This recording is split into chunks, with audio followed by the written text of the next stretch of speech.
Hi friends, central leather research institute నుంచి అయితే notification release అయిందండి. ఈ వీడియోలో ఈ నోటిఫికేషన్ గురించి ఫుల్ డీటెయిల్స్ అయితే చెప్తాను. ముందుగా నా ఛానల్ని కొత్తగా చూసిన వాళ్ళు ఉంటే కనుక ప్లీజ్ ఛానల్ సబ్స్క్రైబ్ చేయండి, అలాగే లైక్ చేయండి. ఇంకా లేట్ చేయకుండా అయితే నేను డీటెయిల్స్లోకి వెళ్ళిపోతానండి. 23 జనవరి 2026కి అయితే నోటిఫికేషన్ రిలీజ్ అయిందండి. And online application submission last date వచ్చేసి 2 మార్చ్ 2026. అండ్ లింక్ ఏంటంటేనండి recruitment.clri.org. ఈ వెబ్సైట్లోకి వెళ్ళి మనం ఆన్లైన్ అయితే చేసుకోవాలండి. మొత్తం జాబ్ వ్యాకెన్సీస్ 13 వ్యాకెన్సీస్ అయితే ఉన్నాయండి. డైరెక్ట్ రిక్రూట్మెంట్ ద్వారా సెలెక్ట్ చేస్తారు. జూనియర్ స్టెనోగ్రాఫర్ అండి, ఒక పోస్ట్ అయితే వ్యాకెన్సీ ఉంది. పే స్కేల్ వచ్చేసి 53,628. ఏజ్ లిమిట్ చూడండి 27 ఇయర్స్. తర్వాత జూనియర్ సెక్రటేరియట్ అసిస్టెంట్, ఇందులో 2 పోస్టులు ఉన్నాయండి. కోల్కతాలో ఒకటి ఉంది, కాన్పూర్లో ఒకటి ఉంది. కోల్కతాలో వచ్చి 39,545 పే స్కేల్, కాన్పూర్లో 36,844 రూపీస్. ఏజ్ లిమిట్ 28 ఇయర్స్ ఉంటుంది. జూనియర్ సెక్రటేరియట్ అసిస్టెంట్ చూడండి 3 పోస్టులు అయితే ఖాళీగా ఉన్నాయండి.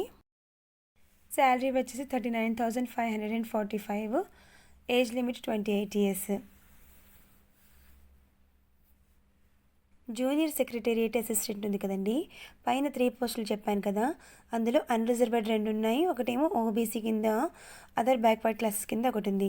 కింద ఒక పోస్ట్ చూడండి, అది కూడా జూనియర్ సెక్రటేరియట్ అసిస్టెంటే, బట్ ఒక పోస్టే ఉంది, అది ఎస్సీ కేటగిరీ వాళ్ళకి వెళ్తుంది. మల్టీ టాస్కింగ్ స్టాఫ్ అండి, ఇందులో మొత్తం 7 పోస్టులు ఉన్నాయి. ఒక పోస్ట్ ఏమో ఎస్సీ కేటగిరీకి వెళ్తుంది. 6 పోస్టులో అన్రిజర్వ్డ్ కింద 3, ఓబీసీ కింద 2, ఎకనామికల్ వీకర్ సెక్షన్ కింద ఒక పోస్ట్ వెళ్తుంది. మొత్తం అయితే 7 పోస్టులు ఉన్నాయండి. శాలరీ వచ్చేసి 35,973 రూపీస్ శాలరీ ఉంటుంది. 25 ఇయర్స్ ఏజ్ లిమిట్ ఉంటుంది. ఎడ్యుకేషనల్ క్వాలిఫికేషన్ చూడండి, జూనియర్ స్టెనోగ్రాఫర్ ఉంది కదా, దానికి 12th స్టాండర్డ్ క్వాలిఫై ఉండాలండి. అండ్ జూనియర్ సెక్రటేరియట్ అసిస్టెంట్ ఉంది కదా, దీనికి కూడా 12th క్వాలిఫై ఉండాలి. అండ్ కంప్యూటర్ టైపింగ్ స్పీడ్ అనేది ఉండాలండి మీకు. Next junior secretariat assistant stores and purchase ఉంది కదా, దీనికి కూడా మీరు 12th పాస్ అయి ఉండాలి. అండ్ టైపింగ్ స్పీడ్ అనేది ఉండాలి. జూనియర్ సెక్రటేరియట్ అసిస్టెంట్ ఉంది కదా, ఫైనాన్స్ అండ్ అకౌంట్, దీనికి కూడా మీకు 12th స్టాండర్డ్ పాస్ అయి ఉండాలండి. అలాగే కంప్యూటర్లో మీకు నాలెడ్జ్ ఉండాలి, టైపింగ్ స్పీడ్ అనేది ఉండాలి. మల్టీ టాస్కింగ్ స్టాఫ్ ఉంది కదండి, ఇక్కడ చూడండి, మీరు 10th క్లాస్ క్వాలిఫై అవ్వాలి లేదా ఇంటర్మీడియట్ క్వాలిఫై ఉండాలండి. అండ్ ఇంకొక విషయం ఏంటంటే, డిప్లొమా చేస్తారు కదండి, 3 years of diploma course 10th class తర్వాత వాళ్ళు కూడా అప్లై చేసుకోవచ్చు. వాళ్ళని ఇంటర్మీడియట్ కింద కన్సిడర్ చేసి తీసుకుంటారు. అప్లికేషన్ ఫీ కింద 500 రూపీస్ పే చేయాలండి. Women, SC, ST and physically handicapped ex service మ్యాన్కి అయితే ఎటువంటి ఫీజు లేదండి. అదర్ కేటగిరీస్ వాళ్ళకైతే 500 రూపీస్ ఫీ పే చేయాలి. అదే కూడా స్టేట్ బ్యాంక్ రిసిప్ట్తోనే పే చేయాలి. స్టేట్ బ్యాంక్లోనే పే చేయాలండి, వేరే బ్యాంక్లో అయితే పే చేయకూడదు, ఇది గమనించండి.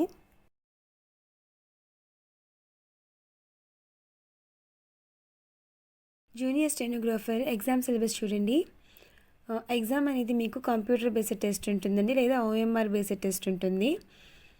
తర్వాత మీరు మీడియం ఇంగ్లీష్ మీడియం కానీ లేదా హిందీ మీడియం కానీ సెలెక్ట్ చేసుకోవచ్చు.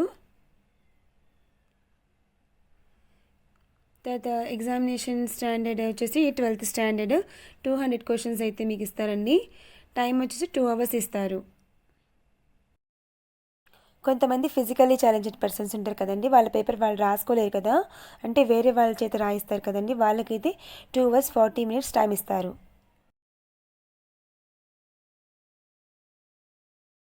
జూనియర్ స్టెనోగ్రాఫర్ సిలబస్ చూడండి, ఇక్కడ 200 క్వశ్చన్స్ అని చెప్పాను కదండి. 50 క్వశ్చన్స్ ఏమో జనరల్ ఇంటెలిజెన్స్ అండ్ రీజనింగ్లో, 50 క్వశ్చన్స్ ఏమో జనరల్ అవేర్నెస్, 50 క్వశ్చన్స్ ఏమో ఇంగ్లీష్ లాంగ్వేజ్ అండ్ కాంప్రహెన్షన్ మీద ఇస్తారు. మొత్తం 200 క్వశ్చన్స్. 0.25 మార్క్స్ అనేది మీకు నెగిటివ్ మార్కింగ్ కింద డిడక్ట్ చేస్తారు. అంటే 1 రాంగ్ ఆన్సర్కి 0.25 మార్క్ అనేది డిడక్ట్ చేస్తారు వచ్చిన మార్క్స్లోంచి.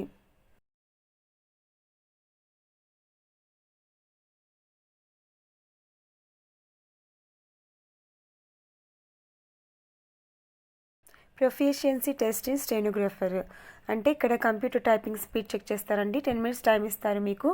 80 వర్డ్స్ పర్ మినిట్ టైప్ చేయాలి. ఇంగ్లీష్ కానీ హిందీ కానీ సెలెక్ట్ చేసుకోండి.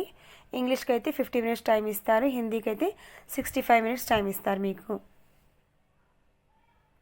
స్టెనోగ్రాఫర్ అయిపోయింది కదండి. ఇప్పుడు జూనియర్ సెక్రటేరియట్ అసిస్టెంట్, దీనికి కూడా సేమ్ కంప్యూటర్ బేస్డ్ టెస్ట్ ఉంటుంది, లేదా OMR బేస్ మీద మీకు ఎగ్జామినేషన్ కండక్ట్ చేస్తారండి. అండ్ ఇంగ్లీష్ మీడియం లేదా హిందీ మీడియంలో ఎగ్జామ్ ఉంటుంది. ఏదైనా ఒక లాంగ్వేజ్ సెలెక్ట్ చేసుకోండి. అప్లికేషన్ వచ్చేసి ఇంటర్మీడియట్ అండి. 200 క్వశ్చన్స్ అనేది ఇస్తారు మీకు. 2.5 అవర్ టైం లిమిట్ ఉంటుందండి. పార్ట్ 1 చూడండి, 90 మినిట్స్ టైం ఇస్తారు మీకు. అందులో మెంటల్ అబిలిటీ 100 క్వశ్చన్స్ ఇస్తారండి. ఈచ్ క్వశ్చన్ 2 మార్క్స్ క్యారీ చేస్తుంది. 100 × 2 200. ఇందులో ఎటువంటి నెగిటివ్ మార్కింగ్ అయితే ఉండదండి. పార్ట్ 2 కింద మీకు జనరల్ అవేర్నెస్ అనే ఇంగ్లీష్ లాంగ్వేజ్ ఇస్తారండి. జనరల్ అవేర్నెస్ వచ్చేసి 50 మార్క్స్, ఇంగ్లీష్ లాంగ్వేజ్ వచ్చేసి 50 marks. Each question 3 marks carry చేస్తుందండి. సో అందుకని మ్యాక్సిమం మార్క్స్ 150కి 150 మార్క్స్ వస్తాయి మీకు. ఇందులో అయితే 1 నెగిటివ్ మార్క్ ఉంటుందండి. 1 రాంగ్ క్వశ్చన్కి 1 నెగిటివ్ మార్క్ అనేది ఉంటుంది. లాస్ట్ వచ్చేసి కంప్యూటర్ టైపింగ్ టెస్ట్ పెడతారండి. 10 మినిట్స్ టైం ఇస్తారు మీకు. ఇంగ్లీష్ లేదా హిందీ సెలెక్ట్ చేసుకోండి. ఇంగ్లీష్లో అయితే మీకు 35 వర్డ్స్ పర్ మినిట్కి టైప్ చేయాలి. హిందీ అయితే కనుక 30 వర్డ్స్ పర్ మినిట్ స్పీడ్ తోటి మీరు టైప్ చేయాలి. ఏదో ఒక లాంగ్వేజ్ సెలెక్ట్ చేసుకోండి.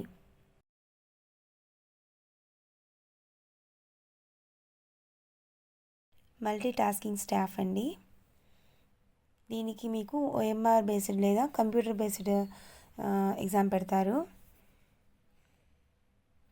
క్వశ్చన్ పేపర్ వచ్చేసి మీకు 3 లాంగ్వేజెస్లో ఉంటుంది, ఇంగ్లీష్, హిందీ, తమిళ్. దీనికి మీరు 10th క్వాలిఫై అయి ఉండాలి. 150 క్వశ్చన్స్ అయితే ఇస్తారండి. టైం 2 అవర్స్ ఇస్తారు. Multi tasking staff exam syllabus చూడండి. మొత్తం 150 క్వశ్చన్స్ అని చెప్పాను కదా. General intelligence 25 questions, quantitative aptitude 25 questions, general awareness 50 questions, English language 50 questions, మొత్తం 150 క్వశ్చన్స్. జనరల్ ఇంటెలిజెన్స్ ఉంది కదండి, దానికి ఈచ్ క్వశ్చన్ 3 మార్క్స్ క్యారీ చేస్తుంది. అయితే ఒక రాంగ్ ఆన్సర్కి ఒక నెగిటివ్ మార్క్ వాళ్ళు కట్ చేస్తారు. క్వాంటిటేటివ్ ఆప్టిట్యూడ్కి కూడా 25 questions, each question 3 marks carry చేస్తుందండి. ఓకేనా, అన్నిటికీ అంతే. ఈచ్ క్వశ్చన్ అనేది 3 మార్క్స్ క్యారీ చేస్తుంది. ఒక రాంగ్ ఆన్సర్కి ఒక మార్క్ అనేది కట్ అవుతుంది.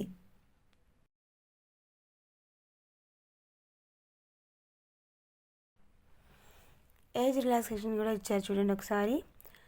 SC/STకి అయితే 5 years, OBCకి అయితే 3 years, physically challenged person unreserved కింద 10 years, physically challenged person OBC కింద 13 years, ఫిజికల్లీ ఛాలెంజ్డ్ పర్సన్ SC/STకి 15 years, ఎక్స్ సర్వీస్ మ్యాన్కి 3 years ఏజ్ రిలాక్సేషన్. CSI వాళ్ళ డిపార్ట్మెంట్ క్యాండిడేట్స్కి వాళ్ళకి ఏమి ఏజ్ లిమిట్ లేదండి. అండ్ వీడియోస్ డైవర్సిటీ ఉమెన్ వాళ్ళు ఉంటారు కదా, వాళ్ళకి 35 years వరకు ఏజ్ లిమిట్ ఉంది. And widows divorcee women and separated women for SC/STకి అయితే 40 years వరకు ఉంది.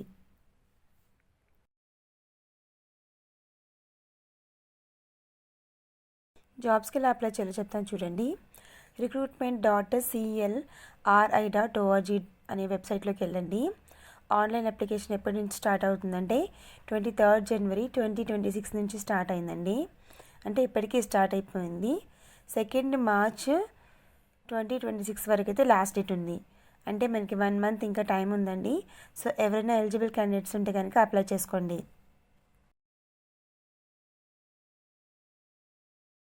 అప్లై చేయడానికి ఏమేమి డాక్యుమెంట్స్ కావాలో ఒకసారి చూడండి. పాస్పోర్ట్ సైజ్ ఫోటో ఒకటి కావాలి, కలర్ ఫోటో అంటే లేటెస్ట్గా దిగింది కావాలి, సిగ్నేచర్ ఒకటి, మళ్ళీ 500 రూపీస్ అప్లికేషన్ ఫీజు. చెప్పాను కదా మనం SBIలోనే పే చేయాలి. తర్వాత ఆధార్ కార్డ్ ఒకటి కావాలి. అండ్ 10th క్లాస్ మార్క్స్ మేము ఒకటి పెట్టుకోండి. అండ్ అలాగే ఇంటర్మీడియట్ మార్క్స్ మేము, కాపీ ఆఫ్ గెజిటెడ్. ఇది ఎప్పుడు కావాలంటేనండి మీరు ఏమైనా సర్టిఫికెట్స్లో చేంజ్ చేసుకున్నారనుకోండి మీ నేమ్, సో అప్పుడు ఈ గెజిటెడ్ సర్టిఫికేట్ అనేది కావాలి, లేకపోతే అవసరం లేదు. లేదా క్యాస్ట్ సర్టిఫికేట్.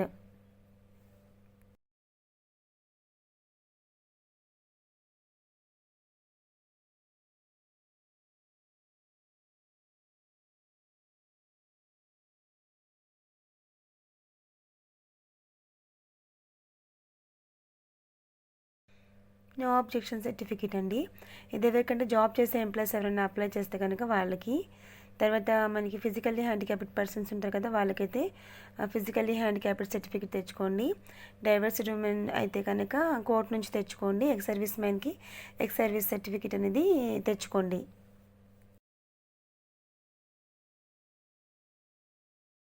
ఈ నోటిఫికేషన్లో అయితే ఇంపార్టెంట్ పాయింట్స్ అన్నీ కూడా నేను కవర్ చేస్తాను అనుకుంటున్నానండి. ఓకే, ఎవరైనా కనుక ఎలిజిబుల్ పర్సన్స్ ఉంటే కనుక ప్లీజ్ త్వరగా అప్లై చేసుకోండి. ఈ వీడియో మీకు ఇన్ఫర్మేటివ్గా అనిపిస్తే నా ఛానల్ సబ్స్క్రైబ్ చేసుకోండి. అలాగే లైక్ చేయండి. ఏమైనా డౌట్స్ ఉంటే కామెంట్ చేయండి. Thank you so much. ఈ వీడియోని అందరికీ షేర్ చేయండి ఫ్రెండ్స్, ఎవరికో ఎవరికి యూజ్ అవుతుంది.